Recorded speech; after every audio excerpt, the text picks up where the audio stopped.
അപ്പോൾ ഇന്നത്തെ എക്സ്പെക്ടേഷൻ ഇതും വേണ്ടിയിലാണ് ഇന്നത്തെ എക്സ്പെക്ടേഷൻ. Yes of course.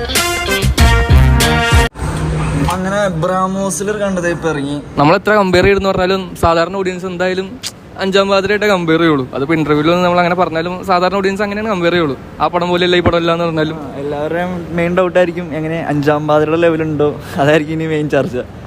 അഞ്ചാം പാതിര പോലെ ഉണ്ടെന്ന് ചോദിച്ചാൽ അത് വേറെ പടം ഇത് വേറെ പടം എന്നാണ് മിഥുൻ മാനുവൽ പറഞ്ഞത്. പക്ഷേ അതെന്തായാലും ശരിയാണ്. കാരണം ഈ പടം എൻ്റയർലി ഡിഫറെൻ്റ് ആണ്. കാരണം അഞ്ചാം പാതിര പോലെ മോഡലല്ല. കാരണം ഇത് കുറച്ചുകൂടി ഇമോഷണൽ, അത് നമ്മൾ ട്രെയിലറിൽ മെൻഷൻ ചെയ്ത പോലെ തന്നെ ഇമോഷണൽ ഡ്രാമയാണ് ഈ പടം കുറച്ചുകൂടി. ഫസ്റ്റ് ഹാഫാണ് സെക്കൻഡ് ഹാഫ് എന്ന് വെച്ച് കഴിഞ്ഞാൽ ഫസ്റ്റ് ഹാഫിന് എനിക്ക് കുറച്ചുകൂടി ഷോക്കായിട്ട് തോന്നിയത്. സെക്കൻഡ് ഹാഫാണ് ഭേദം. സെക്കൻഡ് ഹാഫിൽ പിന്നെ ആ ഒരു സർപ്രൈസ് എലമെന്റ് വേണ്ടല്ലോ നമ്മളെ സർപ്രൈസ് യാ ഓഫ് കോഴ്സ്. പിന്നെ എന്തായാലും അത് വന്നപ്പോഴാണ് കുറച്ചുകൂടി പടം നൈസായെന്ന് എനിക്ക് ഫീൽ ചെയ്തു. കാരണം മെയിനായിട്ട് സെക്കൻഡ് ഹാഫിലാണ് നിങ്ങളെല്ലാവരും പ്രതീക്ഷിക്കുന്ന സർപ്രൈസ് എലമെന്റ് വരണം. അതല്ലേ പറഞ്ഞപ്പോൾ സർപ്രൈസ് എന്ന് പറഞ്ഞാൽ നിങ്ങൾക്ക് ആരും മനസ്സിലാണ്ടാവും. കാരണം ട്രെയിലർ എന്താ എല്ലാവർക്കും മനസ്സിലാണ്ടാവും എന്താ സംഭവം. സെക്കൻഡ് ഹാഫിൽ ഓഫ് കോഴ്സ് അവരുടെ കുറച്ച് ഫ്ലാഷ് ബാക്ക് സീൻസ് ഒക്കെ ഉണ്ടായിരുന്നു. അതൊക്കെ കണ്ടിരിക്കാൻ നല്ല രസമുണ്ടായി. സാധാരണ ഒരു ത്രില്ലർ പടത്തിൽ എൻഗേജിങ് ആക്കേണ്ട അതിൻ്റെ പ്ലോട്ട് പോയിന്റ്സ് ആണ്. അതുകൊണ്ട് തന്നെ ഇതിലും കുറേ പ്ലോട്ട് പോയിന്റ്സ് ഉണ്ട്. അത് തന്നെയാണ് ഇതിൻ്റെ കുറച്ചുകൂടി എൻഗേജിങ് ആയിട്ട് ഇരുത്തണം സാധനം. അത് അഞ്ചാം അതിലാണ് കണ്ടല്ലോ കുറേ ട്വിസ്റ്റൊക്കെ ഇങ്ങനെ ചടപടയെന്ന് വരുന്നത്. അതാണ് ഇതിലുള്ള ആകെയുള്ള കുറച്ചുകൂടി എൻഗേജിങ് ആയിട്ട് ഇരുത്തുന്ന കാര്യം. അതെങ്കിലും അത്ര സെറ്റപ്പായതുകൊണ്ടാണ് നമുക്ക് പടം ഒരു ആവറേജ് ആയിട്ട് തോന്നിയത്. എനിക്ക് ആവറേജ് ആയിട്ട് തോന്നി. എനിക്ക് എന്താ തോന്നി? ആവറേജ് തന്നെയാണ്.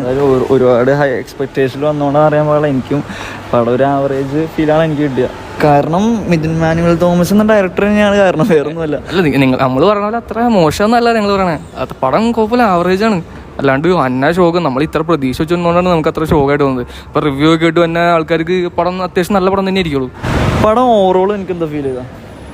മൊത്തത്തിൽ എടുക്കുകയാണെങ്കിൽ പടം കുഴപ്പമില്ലായിരുന്നെന്ന് പറയാം. കാരണം എനിക്ക് നല്ല പ്രതീക്ഷ ഉണ്ടായിരുന്നു. പ്രത്യേകിച്ച് ചില സീനിലൊക്കെ ഇമോഷൻസ് ഒട്ടും വർക്കാവാത്ത പോലെ ഫീൽ ചെയ്തു. അത് എനിക്ക് പടം കണ്ടിട്ട് അത്യാവശ്യം നല്ല വെറൈറ്റി ക്യാരക്ടർ ആരുടെയായിട്ട് എനിക്ക് തോന്നി. വെറൈറ്റി ക്യാരക്ടറായിട്ടൊന്നും എനിക്ക് വലിയ പുതുമയൊന്നും വരിക അങ്ങനെ തോന്നിയില്ല. എനിക്ക് ജഗദീഷിന്റെ ക്യാരക്ടർ കുറച്ചുകൂടി ഒരു വെറൈറ്റി ആയിട്ട് തോന്നി. കാരണം പുള്ളി ചെയ്യണ റോളൊക്കെ വെച്ച് അത് ഈ അടുത്തായിട്ട് പുള്ളി കുറച്ച് സീരിയസ് റോൾസ് ആണെല്ലാം ചെയ്യണം. അതുകൊണ്ടായിരിക്കും എനിക്ക് അങ്ങനെ ഫീൽ ചെയ്താൽ. എന്നാലും കൊള്ളാറുന്ന ക്യാരക്ടേഴ്സ് ഒക്കെ ആ ഫ്ലാഷ് ബാക്ക് പോർഷൻസ് ഒക്കെ നല്ല അത്യാവശ്യം സീൻ നടന്നില്ലായിരുന്നു. അതൊക്കെ വന്നപ്പോഴും കുറച്ചുകൂടി എൻഗേജിങ് ആയിട്ട് പടം മൊത്തത്തിലൊരു രസമുണ്ടായി.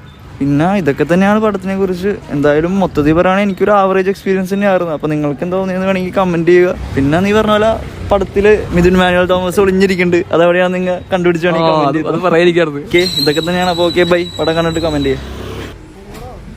ചിലപ്പോൾ ഒന്നും ചെയ്യാതെയും ഇരിക്കൂ. Eat 5 star.